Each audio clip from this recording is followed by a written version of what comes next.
রাধে রাধে। ওম নমো ভগবতে বাসুদেবায়।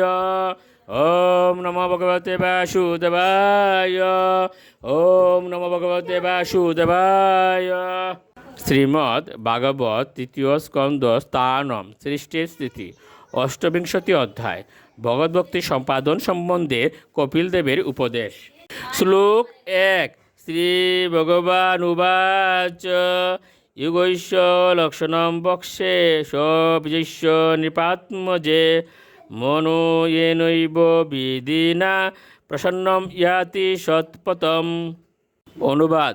পরমেশ্বর ভগবান বললেন, হে মাতো, এ রাজপুত্রী, এখন আমি আপনার কাছে যুগের লক্ষণ বর্ণনা করব, যার উদ্দেশ্য হচ্ছে মনকে একাগ্র করা। এই পন্থা অনুশীলনের ফলে মানুষ প্রসন্ন হতে পারে এবং পরম সত্যের পথে অগ্রসর হতে পারে। শ্লোক 2। স্বধর্মাচরণম শক্তা বিধর্মাচ্চ নিবর্তনম দৈবাৎ লব্ধেন সন্তুষ্ট আত্মবিদ চরণ অর্চনম। অনুবাদ।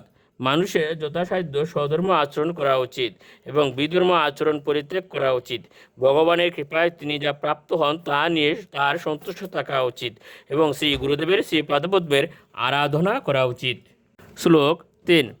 গ্রাম্য ধর্ম নিবৃত্তিশ্চ মুক্ষ ধর্ম রতিস্তুতা মিত মেধা ধনম সসৎ বিবিক্ত সেম সেবনম। অনুবাদ। মানুষের কর্তব্য হচ্ছে প্রচলিত প্রথা অনুসারে তথাকথিত যে ধর্ম আচরণ হয় সেই সমস্ত গ্রাম্য ধর্ম পরিত্যাগ করে মুক্তির পথে এগিয়ে নিয়ে যায় যে মুখ্য ধর্ম তার প্রতি আকৃষ্ট হওয়া। মিতাহারী হয়ে সর্বদা নির্জন স্থানে বাস করা উচিত যাতে জীবনে চরম সিদ্ধি লাভ করা যায়। শ্লোক 4। অহিংসা সত্যম স্থেয়ম ইয়াবদর্থ পরিগ্রহ ব্রহ্মচর্যম তপ শৌচম সাধ্যায় পুরুষার্চনম। অনুবাদ। মানুষের উচিত অহিংসা এবং সততা অনুশীলন করা, চৌর্যবৃত্তি থেকে বিরত থাকা এবং জীবনধারণের জন্য যতটুকু প্রয়োজন ততটুকুই সংগ্রহ করা।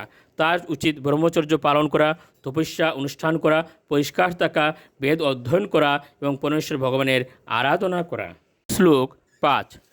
মৌনম সদা সনজয় স্তরিয়ম প্রাণ জয় শনয় প্রত্যারস চেন্দ্রিয়ানাম বিষয়ান মনসারিদি।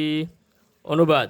মৌন অবলম্বন করা, বিভিন্ন প্রকার যোগ আসন অভ্যাসের দ্বারা স্থৈর্য লাভ করা, প্রাণবায়ু নিয়ন্ত্রণ করা, ইন্দ্রিয়গুলিকে বিষয় থেকে প্রত্যাহার করা এবং এইভাবে মনকে হৃদয়ে একাগ্র করা যোগীর পক্ষে অবশ্য কর্তব্য।